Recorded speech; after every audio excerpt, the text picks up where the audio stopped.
بسم الله الرحمن الرحيم. الحمد لله رب العالمين، والصلاة والسلام على سيدنا محمد النبي الأمي وعلى آله وصحبه أجمعين.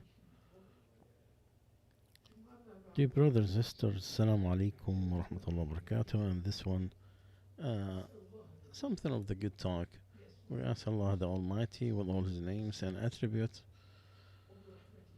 and His mercy that covered everything to purify our souls and to resurrect the energy and faith in our hearts. And it's always good to let the heart energetic and visit sometimes. And the best thing to resurrect it is the remembrance of Allah. The first thing I would like to discuss in here, the first thing in this good talk that I would like to address is the memorization of the Quran is a project that has no failure.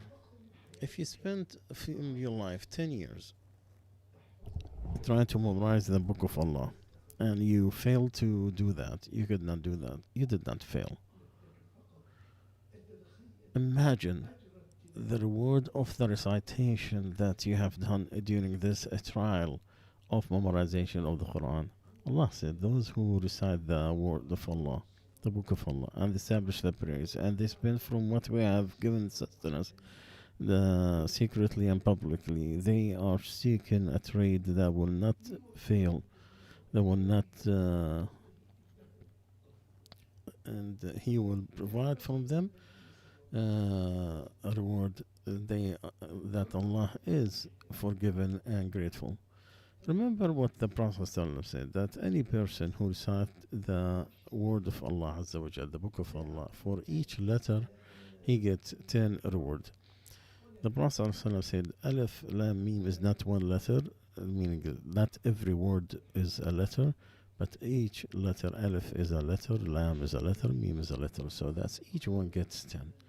Each one gets one reward, and each reward for 10 times. Also, the Prophet said, the one who is good in the recitation of the Quran, he is from the elite and the hereafter. And the person who he gets hardship in reciting the Quran and he speaks it very slowly, he gets 2 rewards. Know that the people of the Quran are Allah's special people. Allah Azza wa Jal, some special people. They asked him, who are they, O Prophet of Allah? He said, the people of the Quran are Allah's special people. The one who memorizes the Quran leads the prayers. As we know, the hadith of Ibn Mas'ud al-Ansari, he said, the Prophet said, lead the prayers is the one who is more reciter or memorizer of the Quran. If they are equal, then the more knowledgeable of Sunnah. If they are equal in the Sunnah, then the one who is earlier in their migration. If they are equal, then who is Islam, who is Muslim before the other. And no one lead in his own position. In the hadith of the Umar, when the migrants came and they came to a place in Quba, Salim, the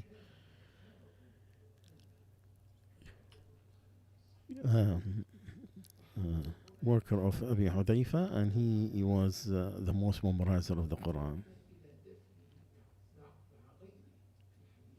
And whenever you bury in 2 at the same time, you start with the one who memorized the Quran.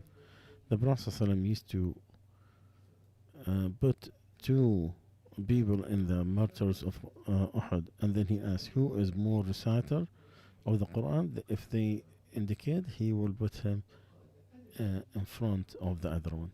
He said, I am a witness on these at the Day of Judgment. And they were not washed and prayed on. And then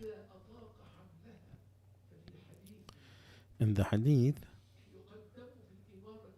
in the leadership, if he can, in the hadith of Abir ibn Nafila, that Nafi' ibn Abd al-Harith, he met Umar ibn Asfan. He used to use him in Mecca. He said, who used for the valley? He said, a name. And he said, who is this guy? He's one of the servants. He said, you used a servant? He said, yeah, he is a reciter of the Quran and he's knowledgeable of the obligations. Ibn Umar said that the Prophet ﷺ said, Allah raised with this book people and put down others. And the reciter of the Quran, the memorizer of the Quran, he stopped and the last ayah he memorized. He will be said to him, recite and then raised and recite just like you did in this life. And your level and the last ayah that you have recited. Here is the memorizers. And he will be in the angels. The example of those who recite the Quran, he's memorized it with the elite of the angels. And the one who have hardship in reciting it and it is very hard for him, he will get to reward. In the Day of Judgment also the crown of honor will be given to the people of judgment. The Quran will come and he will ask Allah Azza wa Jal to give him more jewelry and he will be wearing the crown of honor. Then the Quran will say, oh Allah, add to him, and then Allah be satisfied with him. And also the Quran, he will intercede on the behalf of those who memorize it. The Prophet ﷺ told us, read the two Zahrawain, Al-Baqarah and Al-Imran. They will come at the Day of Judgment as if they are two clouds or two dark of birds that are covering the horizon. They will cover their reciters. And also the Prophet ﷺ said, recite Al-Baqarah, it is a blessing, and so on. And it will not, the magicians cannot combat it. They cannot do their magic against it. You will get in the levels of paradise. It depends on what you memorize in the Quran. And whomever had all the Quran, he will get the highest part of Jannah. And whomever one part, he will be in the stairs depend on that. You get the perfect of reward when you finish all the Quran. The Quran, he will be told when enter Jannah to raise, and he will go one step until he go to the last thing he has. The levels of heaven is not only 100. There is whatever Allah wants.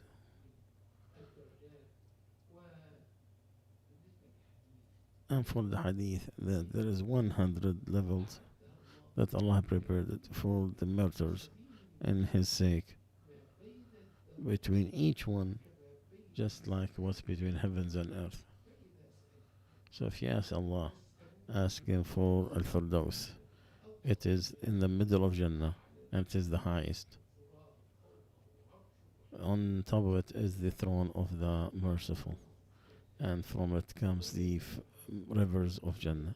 There's no contradiction between this hadith that the reciters of the Quran were raised with each ayah a level.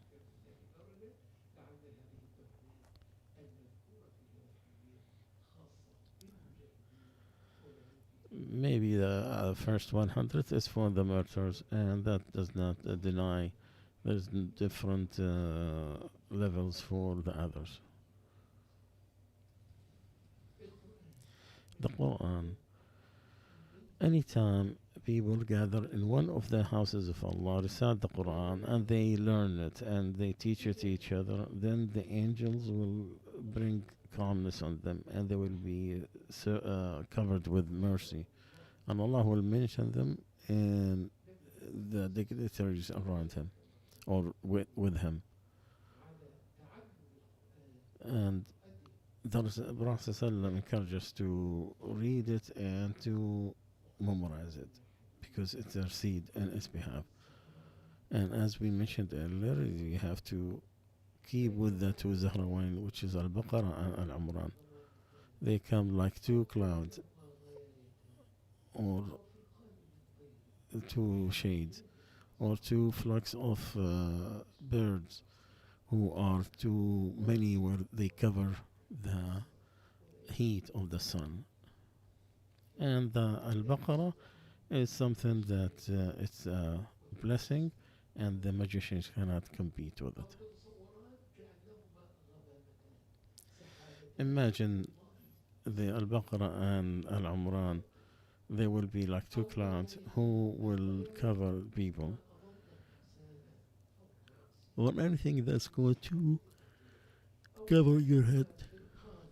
Or like two flocks of birds that are too close to each other where it will block the sun's ray. But the point is that it will protect you from the heat and the severity of that day of judgment. And they will debate in the intercession in your behalf. If the tongue stops and then the lips don't move and all the excuses are gone. The Prophet ﷺ used to advise his followers and memorize of the Quran to continue the Quran in an organized way. He said, by Allah who has my soul, it is very easy to leave from the camels. A lot of these scholars in the last days, they regret because they spent time in other sciences than the Quran. And they said, if I have the chance, I will not work with nothing but the Quran. And one of them is Ibn Taymiyyah. He said, if I knew what I know now, I would not do nothing but Al-Quran. So he wants any blessing in his time, in his age, let him make a time with the Quran. And do not desert it. Don't be among those that will complain to the Prophet ﷺ that they have deserted me. The Prophet ﷺ said, oh Allah, my people, they took this Quran as they deserted this Quran. Nothing brings better of a friend than the Quran. This is the first introduction in our setting. The second one.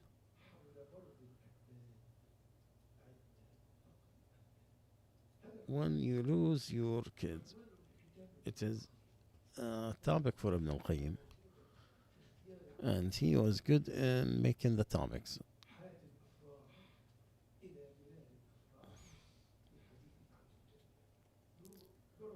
He used to choose the best words when he talked about anything. So here he's talking about the losing of the kids. And he's talking about to condolence yourself when you lose your kid. And that's a right of Islamic right. The Prophet ﷺ encouraged it. It is a great manner. Especially for losing one of your sons. In the chapter, a hadith, that the Prophet ﷺ, if he sat down, people will come from his companion. And one of them, he had a son, come from behind him and sit in front of him. So he died. So he did not come. And the Prophet ﷺ missed him. And he said, how come I don't see so and so? He said, his son that you saw him died. So the Prophet ﷺ met him. He asked him about his son. He said he passed away. So he gave him condolences. Then he told him, oh, so and so. Who was more beloved to you? You enjoy him in your life? Or you go to one of the gates of Jannah, you will find him. He preceded you to open it for you. He said, O Prophet of Allah, but to precede me to Al-Jannah and open it for you, it is more beloved to me. He said, it is for you.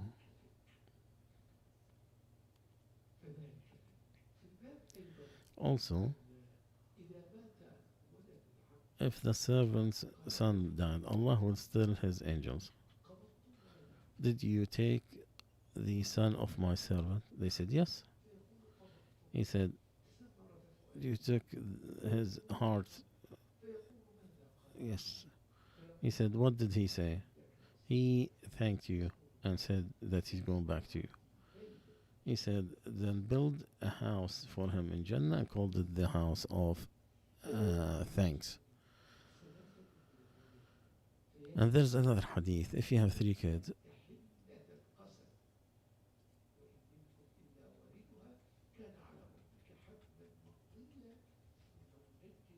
he will not be touched in the hellfire. He will just pass by it. He will pass for it because Allah has promised everybody will pass by it. It will be very quickly, whatever Allah Azza wa Jal does in His will. He said each one of you will be exposed to it.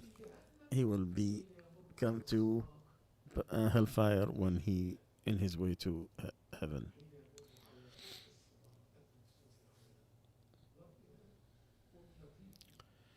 And from what is said, that a woman, her daughter died, and she smiled, and she's crying, and she said, in the hereafter, I will knock the door of heaven, and it will open it for me. This is how the patience in the beginning of the shock.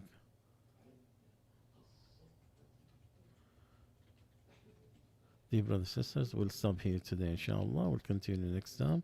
سبحانك اللهم وبحمدك نشهد أن لا إله إلا أنت نستغفرك ونتوب إليك.